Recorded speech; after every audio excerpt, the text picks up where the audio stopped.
आपल्यासोबत आहे भाजपचे नेते तथा मंत्री पंकज भोयर आहे। पंकज भाऊ, कशा पद्धतीने पाहता स्थानिक स्वराज्य संस्थेच्या निवडणुका लागल्या, लवकर जिल्हा परिषद लागण्याचे संकेत सुद्धा मिळालेले आहेत। स्थानिक स्वराज्य संस्थांच्या निवडणुकीमध्ये पक्षाचे हे पदाधिकारी कार्यकर्ते त्या ठिकाणी लढत असतात आणि अतिशय चांगल्या पद्धतीने येणाऱ्या निवडणुका होतील। भारतीय जनता पार्टीला मोठ्या प्रमाणात यश ह्या स्थानिक स्वराज्य संस्थांच्या निवडणुकामध्ये मिळतील। आता नगरपालिकेची निवडणुकीची आचारसंहिता त्या ठिकाणी चालू झालेली आहे आणि लवकरच जिल्हा परिषदेच्या देखील निवडणुका ह्या ठिकाणी होतील। काही ठिकाणी बंडखोरी होण्याची शक्यता आहे। नाही, स्वाभाविक मोठ्या प्रमाणावर कार्यकर्ते पदाधिकारी असल्यामुळे आणि सर्वांची इच्छा निवडणूक लढायची असल्यामुळे काही ठिकाणी बंडखोरी होण्याची शक्यता आहे, परंतु त्यांना देखील समजून त्या ठिकाणी पक्षाच्या मुख्य प्रभावात घेण्यात येईल। कुठेतरी मुंबई महानगरपालिकेसाठी भाजपचा एक फॉर्म्युला ठरलेला आहे। कशा पद्धतीने पाहता मनसे आणि ठाकरे दोघे देत आहे, भाजप आपली तयारी करते आहे?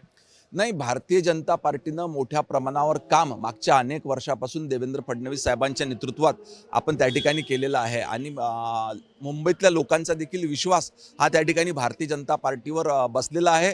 अशा वेळेस त्या ठिकाणी उभाठा असो किंवा मनसे असो यांना थोडी धास्ती आहे की आपल्याला नेमका किती मॅन्डेट या ठिकाणी मिळेल, म्हणून एकत्र आल्यावर काही त्याचा फायदा होऊ शकतो का याचा प्रयत्न दोन बंधूंच्या माध्यमातून त्या ठिकाणी सुरू आहे। काल रात्री शिक्षकांचं आंदोलन झालेलं आहे, तरी वेतन थांबल्यामुळे त्यांच्यामध्ये नाही, मागच्या काळात झालेल्या शालार्थ आयडी घोटाळ्याची व्याप्ती ही मोठ्या प्रमाणावर असल्यामुळे SIT गठीत करण्यात आली आणि सखोल चौकशी त्या ठिकाणी चालू आहे। जर का यामुळे काही पात्र शिक्षकांचे जर का पगार त्या ठिकाणी रखडले असतील तर निश्चित ती तातडीनं देण्याचे निर्देश सरकारच्या वतीनं त्या ठिकाणी देण्यात येईल। कुठेतरी लवकरात लवकर दिलासा देण्याचा प्रयत्न असणार आहे, कारण की 8 महिने झालेले आहेत। नाही, निश्चितपणे, कारण ज्याची चूक नाही त्याचा पगार थांबविण्यामध्ये काही अर्थ नाही। ह्या गोष्टीचा अहवाल मागवून तातडीनं त्या ठिकाणी पगार देण्याचे निर्देश देण्यात येईल। तरी आता बंडखोरी आहे, पुढचे 4 दिवस महत्त्वाचे असणार आहे। अनेक ठिकाणी बंडखोरी झालेली आहे, ती थांबवण्यासाठी प्रयत्न केला। मी आधीच सांगितल्याप्रमाणे भारतीय जनता पार्टी हा सध्या जगात एक नंबरचा असलेला पक्ष आहे आणि अनेक कार्यकर्ते पदाधिकाऱ्यांची इच्छा असते की आपण त्या ठिकाणी निवडणूक लढविली पाहिजे। अशा वेळेस काही ठिकाणी ही ओव्हरलॅपिंग होऊ शकते। तर काही ज्यांनी अपक्ष फॉर्म भरले त्यांना देखील समजून पक्षाच्या मुख्य प्रवाहात घेण्यात येईल।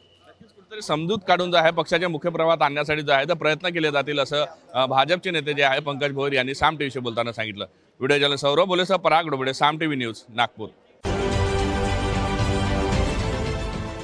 देश विदेशातील प्रत्येक घडामोडींचे लाईव्ह अपडेट मिळवण्यासाठी आता साम टीव्हीच्या सर्व सोशल मीडिया प्लॅटफॉर्मला लाईक, फॉलो आणि सबस्क्राईब करा।